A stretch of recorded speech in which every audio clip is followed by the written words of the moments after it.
બાપુનગર અંગત અદાવતમાં યુવકની હત્યા કરનારા 2 આરોપી પકડાયા, હજુ એક આરોપી ફરાર।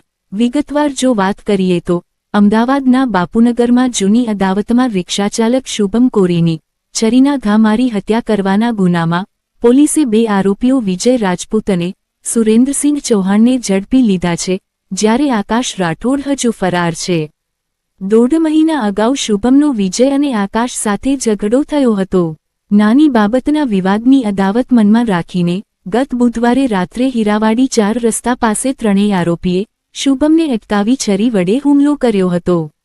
હત્યા બાદ ઉત્તર પ્રદેશ ભાગી જવાની ફિરાકમાં રહેલા 2 આરોપીને પોલીસે ઝડપી લીધા હતા। પકડાયેલા સુરેન્દ્રસિંહ સામે અગાઉ 3 ગુના નોંધાયેલા છે। બાપુનગરમાં અંગત અદાવતમાં યુવકની હત્યા કરનારા પકડાયેલ 2 આરોપીઓને લઈને શું કહ્યું એસીપી ડિયોજા સાહેબે મીડિયા મિત્રોને સંબોધન કરતા, જુઓ આ તેજ નેત્ર ન્યૂઝના રિપોર્ટર રાકેશ પંચાલનો ખાસ અહેવાલ।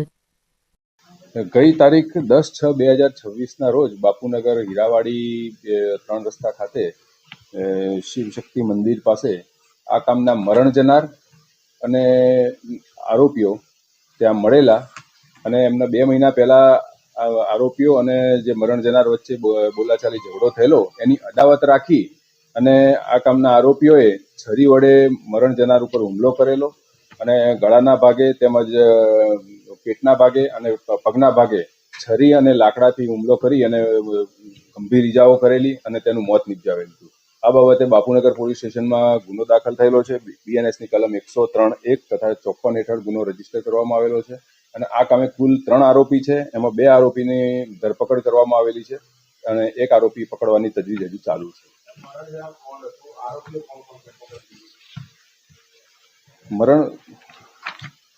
મરણ જનારનું નામ છે શુભમ સન ઓફ રામ અચલ કોરી અને એ યુપીના રહેવાસી છે અને આરોપીના નામ છે વિજય ઉર્ફે સાલુ રાજપૂત, બીજાનું નામ છે સુરેન્દ્રસિંહ ઉર્ફે ચૌહાણ અને જે પકડવાનો બાકી છે એનું નામ આકાશ છે। આ બધા આરોપી અને મરણ જનાર બધા મૂળ રહેવાસી યુપીના છે।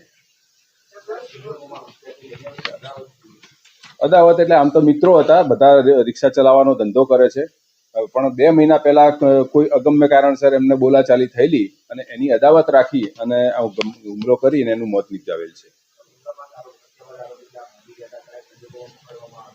હુમલા પછી આરોપી એમના વતન બાજુ ભાગી ગયેલા હતા અને ત્યાંથી ટીમો કાર્યરત હતી, ઝોન 5 એલસીબી ડી સ્ટાફના માણસો અને એ બધા લાગેલા હતા અને ત્યાં એમને પકડી લાવેલા છે।